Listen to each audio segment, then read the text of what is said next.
Okay, y'all, welcome back for part two of my time visiting Cuba. Okay, so we left off with me getting ready to go on this tour or whatever, right?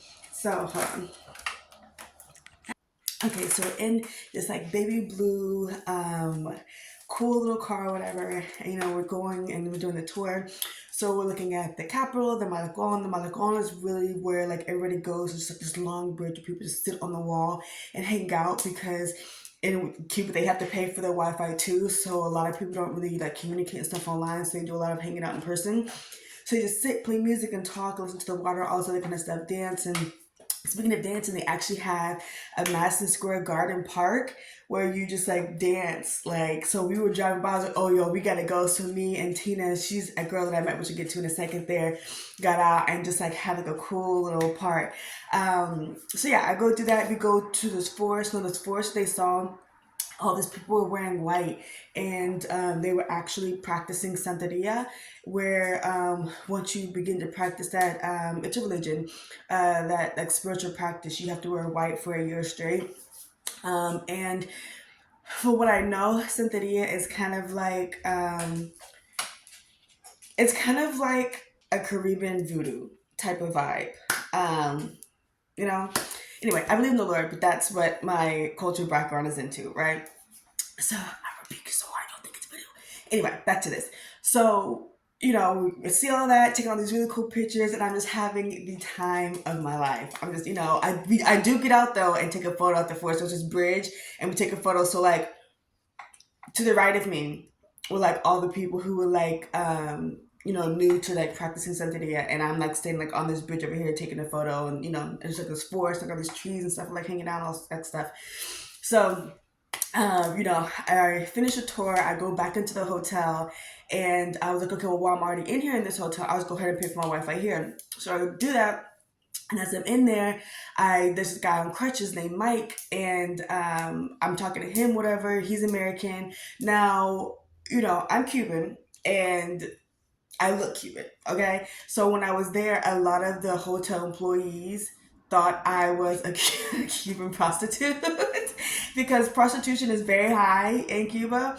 So, the hotels will allow it, but they just charge you an extra fee. I don't know what that's about. They charge you an extra fee to a hotel bill if you bring back a prostitute.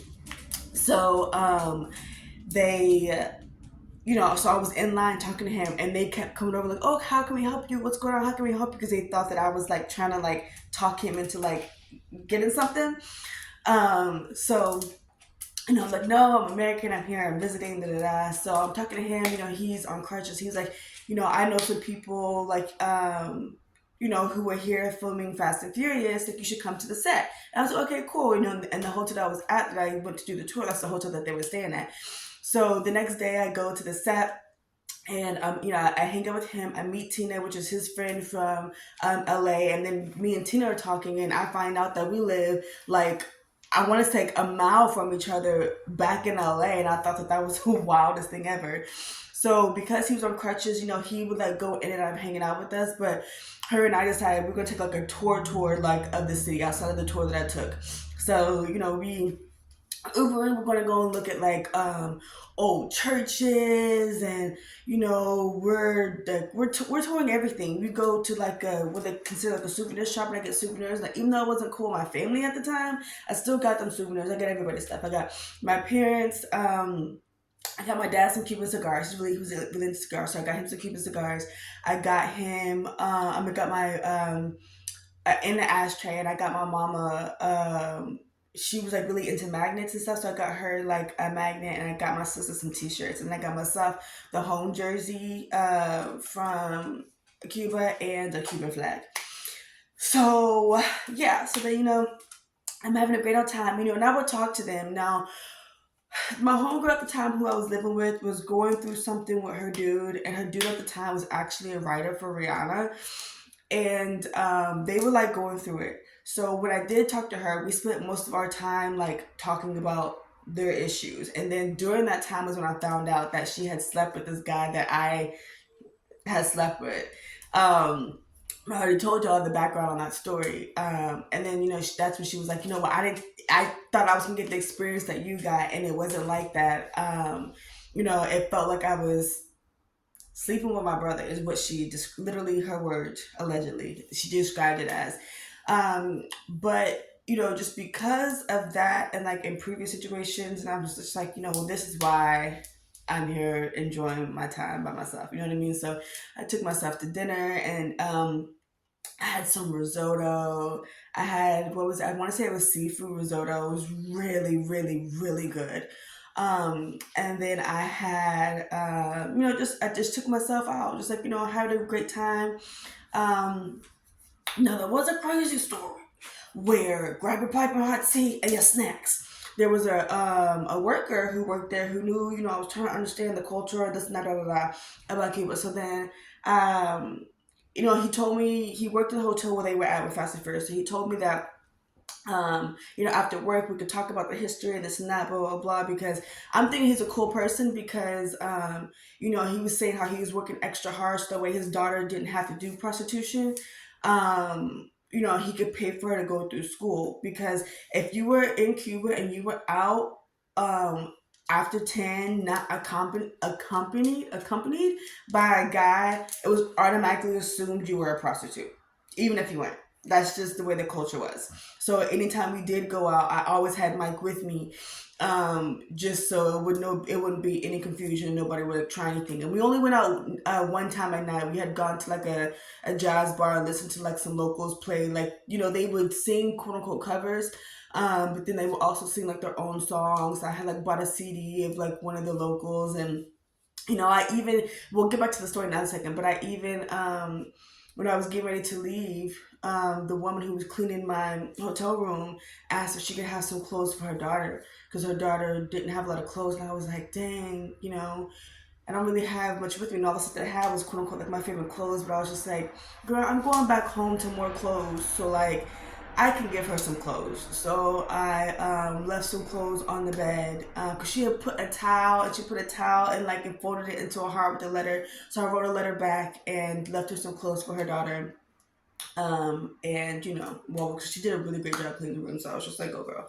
So back to this other story.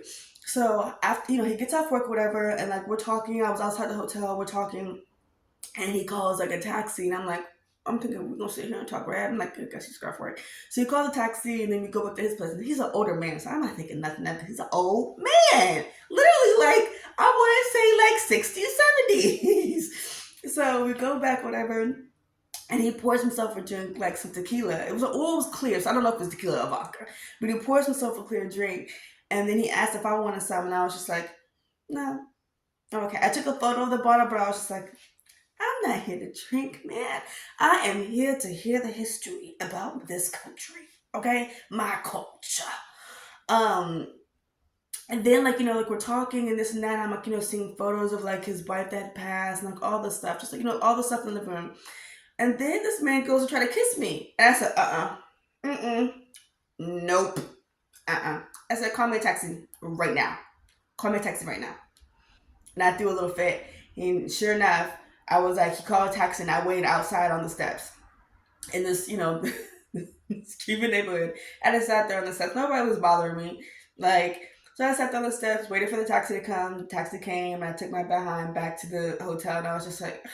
And this is what it's one of those things where it's just like, it don't matter how old or young a person is, like, some men are just creepy. Okay, so if you're traveling by yourself, don't trust nobody. Well, I can't say don't trust nobody because I did get to watch the what you call it, the car drive off of the what do you call it, the ramp into the water. What I want to say it was Fast Six, Seven, or Eight. One of those. It'll be in the title and description. Where I actually watched them drive that car into the ocean. So that was cool. I did meet those people, but it was very weird. And then, like, I will say this: they did tell me how they were walking back to the hotel after set, and they got robbed. And I was like, huh? They were like, yeah. And I said, see, and this is why I had my box cutter with me in my backpack. That is why. That is why, because I'm out here by myself, and that is why. But no one ever tried anything with me. I had a great time, outside of the really old man trying to kiss me. Nothing happened. It was a really great trip. I had a blast. I was there for like a week and a half. But I had a really amazing time. They had all these really cool souvenirs you could get. Like, I mean, honestly, truly a blast. And this was back when Obama was in office, so they had just lifted the ban for Americans to go to Cuba. But I still had to fly from uh, the U.S. to Mexico, then from Mexico to Cuba.